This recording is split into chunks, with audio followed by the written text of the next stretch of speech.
Pubs, today is a special day because I get to ride an e-bike. And are you kind of excited about that? Yes. It's a man of few words. I don't know. No, of course I'm excited. I'm excited for you. Okay, well we'll see. We'll get some recording after the ride to see how he feels. Notice, yeah, I'm a notice little the helmet. I'm a little catterwampus here. Oh, we'll sort that out. All right. So we are renting the e-bike at Eat Sleep Cycle. So it's 10 degrees out here, which is how much in Fahrenheit? About 50.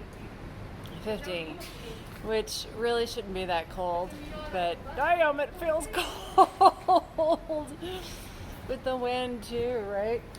It's overcast and blustery, so yeah. We're doing a 2.5 hour ride, and I've got all my thermals on. Oh my god, but I'm crying. You see that? Okay, are we getting soft? Am I the only one getting soft, or are you getting soft too? No, I'm soft. You're soft with the weather. I'm soft with the weather, for sure.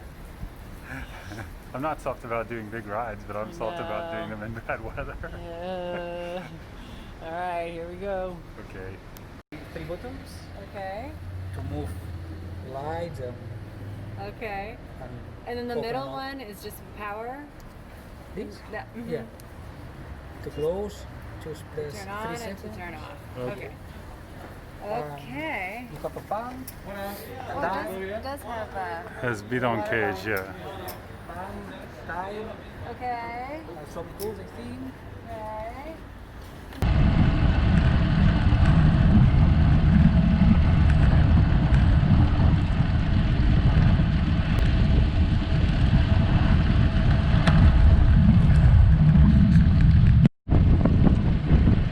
Beautiful, huh?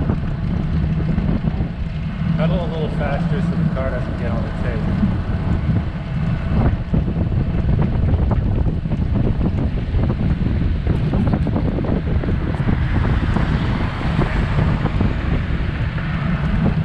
Well, it just goes to show you how freaking small European cars are.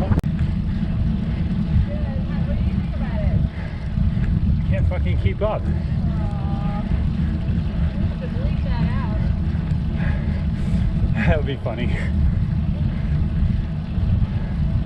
I don't know if you'll hear it.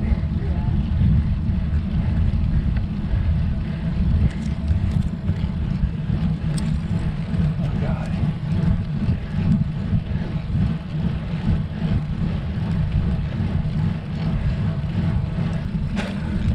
I'm in my 3932.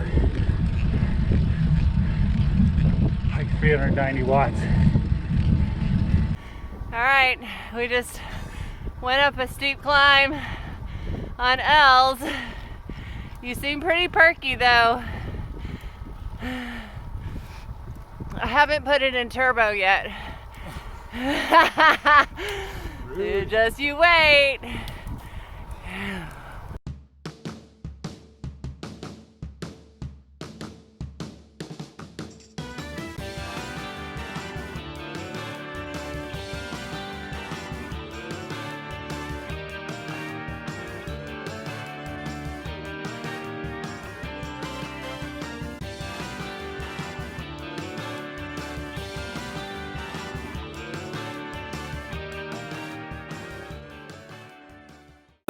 There's for sure there is a culture for commuting here, particularly in Barcelona. They invented one of the first city bike systems, which was the famous red bikes, and they're parked at specific points around the city.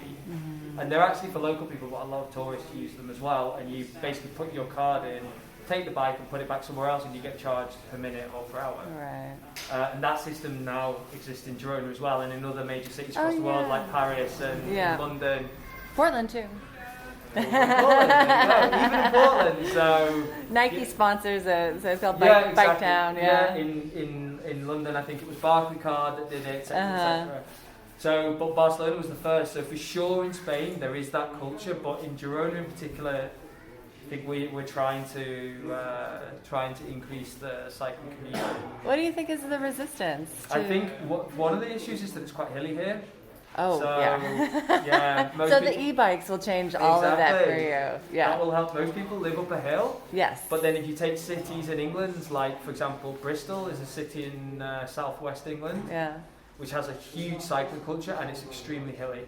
Yeah. And a lot of people cycle Yeah. to and from work, so that's not enough of an excuse. Yeah.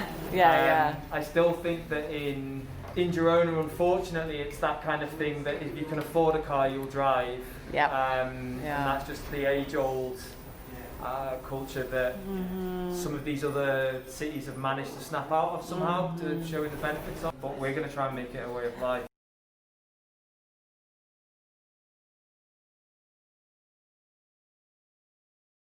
And also, they live in apartments.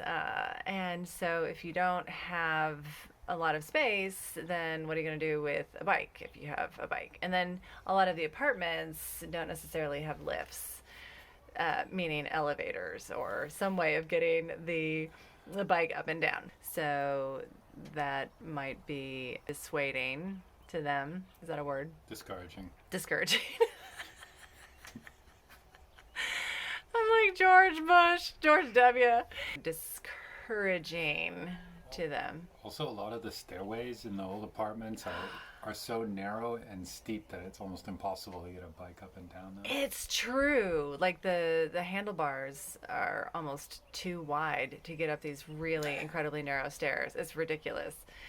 So so I think there's a lot of reasons, and then I think another reason is that I haven't really seen places for people to lock up bikes. So for example, in Portland, you can go to probably 80% of businesses or buildings have some type of bike rack that you can lock to outside of the building. But here I haven't really seen that. Have you? Yeah, there are bike racks everywhere. Oh, jeez. I don't know that bike theft is quite as rampant here as it is in Portland. Kelly was telling me it was. Well, sure, there's bike theft, but But if you have the do right you- lock. yeah, it's probably fine. Do you have any data on the usage of the bike share scheme? Because I see people on those share bikes all the time. I don't, but I will. So for one thing, it's a really walkable city. I mean, Yeah. we walked through the valley to a suburb and then all the way around in a circle into town, and that was only 8 kilometers, Yeah. 5 miles. Yeah. So you can walk just about anywhere you need to go, unless you live way out in the suburbs, then it's harder. That's totally true. But, for people who live a few kilometers outside of the city, I would think that having a bike would be a great way to get in and out. And so, anyway, that's just me as well. Because parking around here is a pain in the butt. It is, but I don't know, it doesn't feel so when I compare this to cities of the same size in the United States, like Bend and Boulder, with a similar vibe, those towns seem much more crowded with car traffic than this one does. I mean, there's definitely car traffic here, but considering the number of people and the area, both Boulder and Bend are spread out more than Girona inland area. Yeah, it's true. And they have these parking lots for the cars. So you park in a lot and then you walk Into the old town. into the old town Yeah. or into the new city. That's So, true. so it's just not even worth driving a car if you don't have to. If you have to, then you have to. But if you don't have to,